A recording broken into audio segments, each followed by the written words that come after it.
Axis report.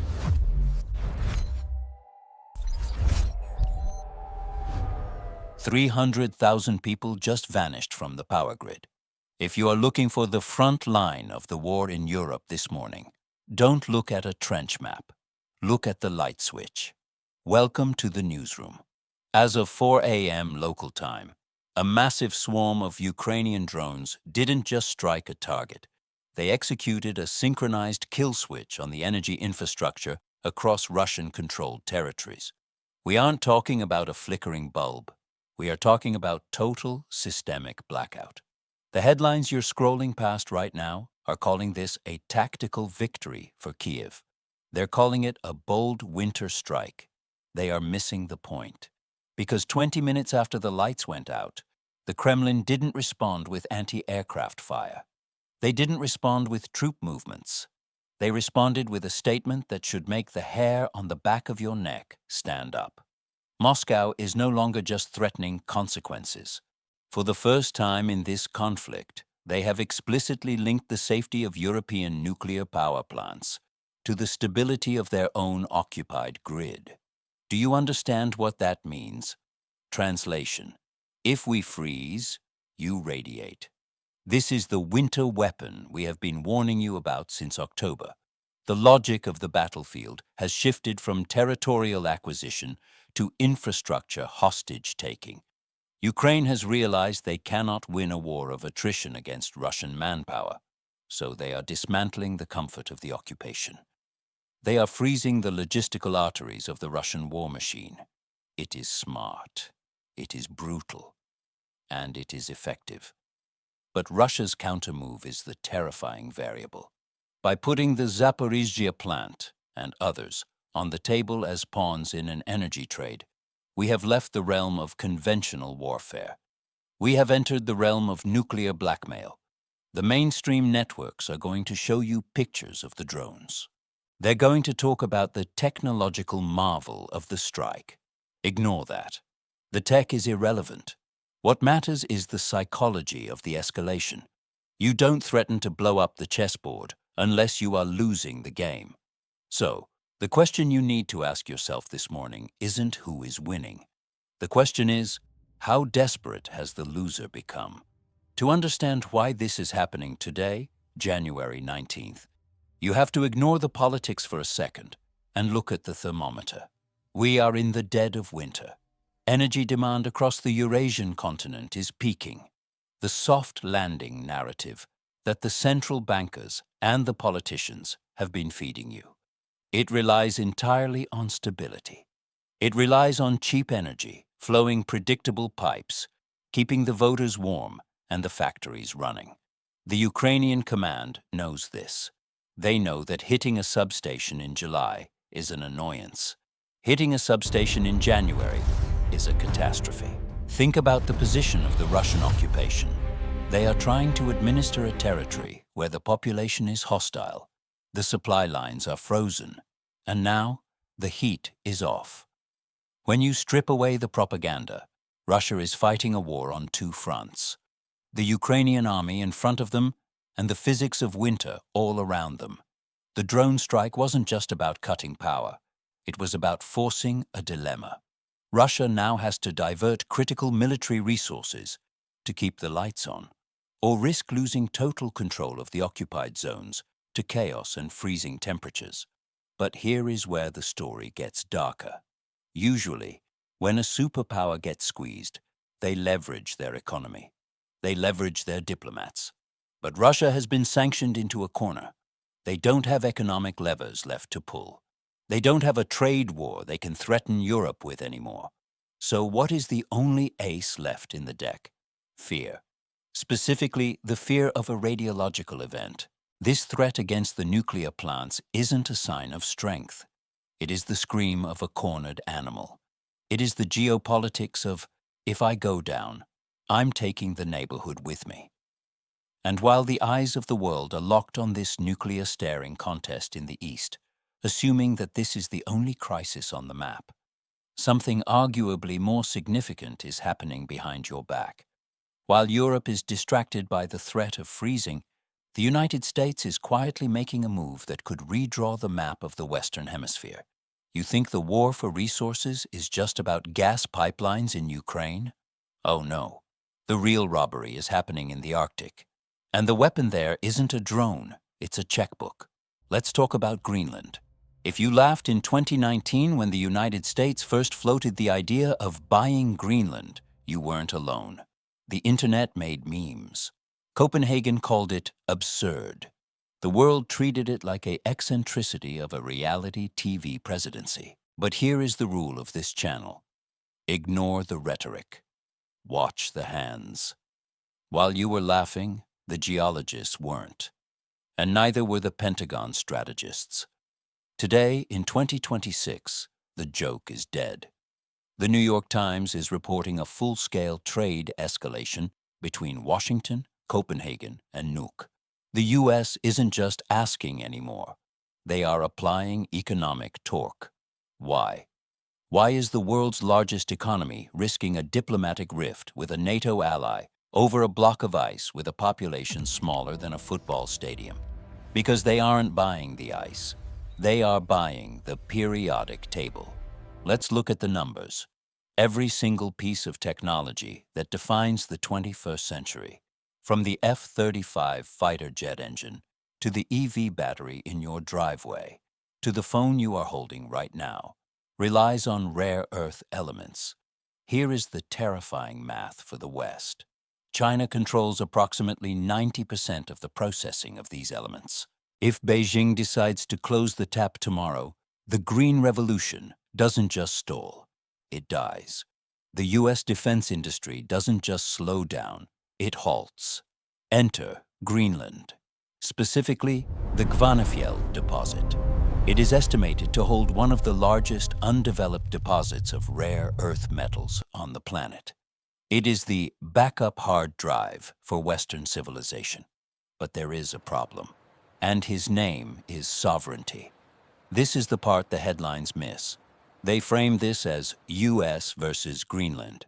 It's not. It is a three-body problem. Greenland is an autonomous territory, but Denmark controls its foreign policy and security. Denmark is in the EU. The EU loves regulation, environmental protection, and consensus. The United States, under the current America First doctrine, doesn't have time for consensus. They look at the melting Arctic ice. Yes, climate change is a business opportunity if you're cynical enough.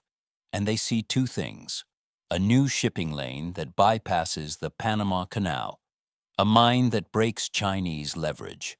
So what is this trade war the Times is reporting on? It is a wedge strategy. The U.S. is offering direct economic incentives to Greenland, bypassing Copenhagen. They are saying to the local government in Nuuk, why let Denmark stifle your economy with EU red tape? We will buy your rocks, we will build your airports, and we will make you rich. All you have to do is sign with us. Simultaneously, they are putting trade pressure on Danish exports, pharmaceuticals, wind turbines, to force Copenhagen to back off. It is a hostile takeover disguised as diplomacy. Think about the irony. In the east, Ukraine, the West is united against Russian aggression. But in the north, Greenland, the West is cannibalizing itself.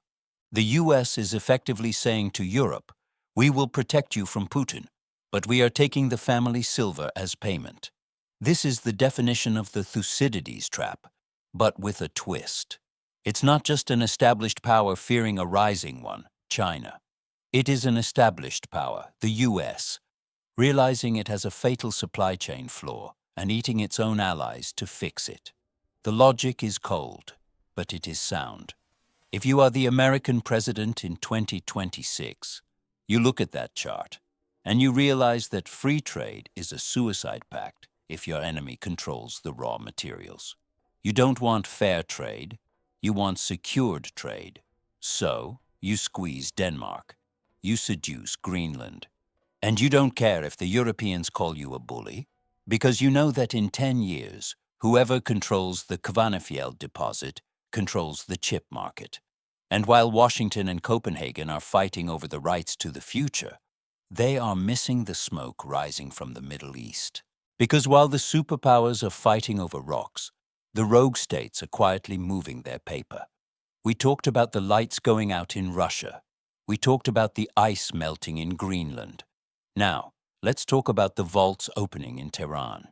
Because usually, when a government tells you everything is under control, the first people to leave are the ones with the darkest secrets and the biggest bank accounts. While Washington plays Monopoly in the Arctic and Moscow holds the grid hostage, look at what is happening on the ground in Western Europe. Breaking news out of Spain this morning: a deadly derailment of a high-speed train. Now, usually, we don't cover accidents. Accidents happen. But in the context of everything else we've discussed today, this isn't just a tragedy. It is a symptom. Europe is currently stretching itself to the breaking point. They are funneling billions into defense to counter Russia.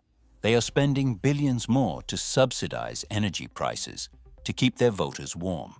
So, what gets cut? Maintenance, focus, the boring, invisible work of keeping civilization running. When a high-speed rail line, the crown jewel of European engineering, fails catastrophically, it is a warning light on the dashboard. It tells us that the old world is tired.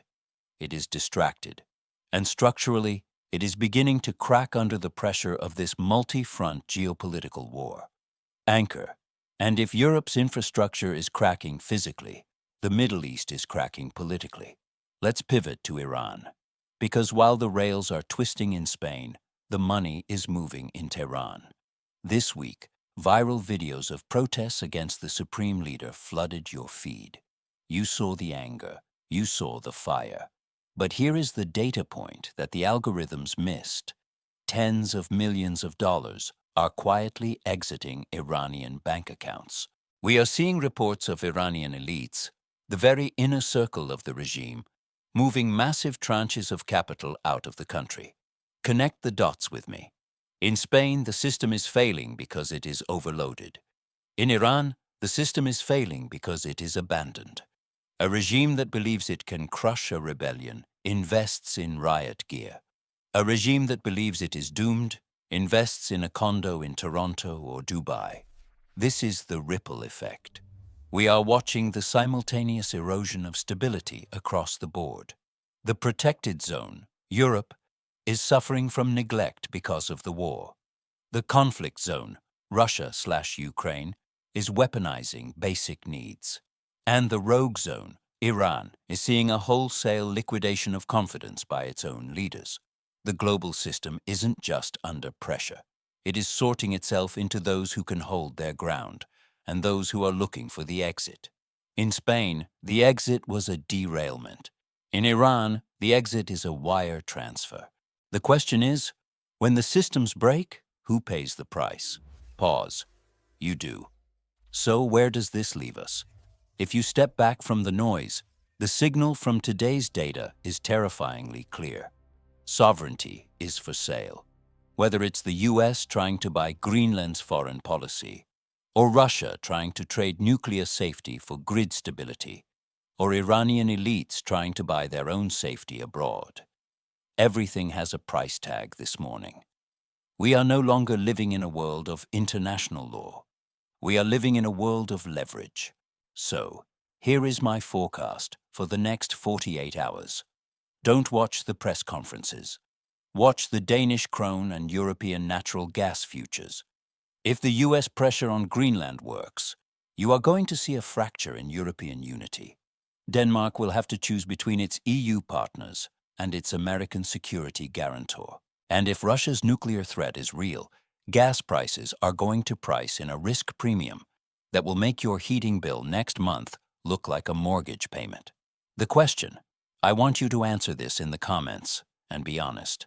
We've seen the US push its allies, Denmark, just as hard as its enemies, China, to secure resources. Is this the necessary ruthlessness of survival in a scarce world? Or is America first finally turning into America alone? I'll be reading the top comments in the first hour. The maps are changing, ladies and gentlemen. Make sure you're looking at the right one.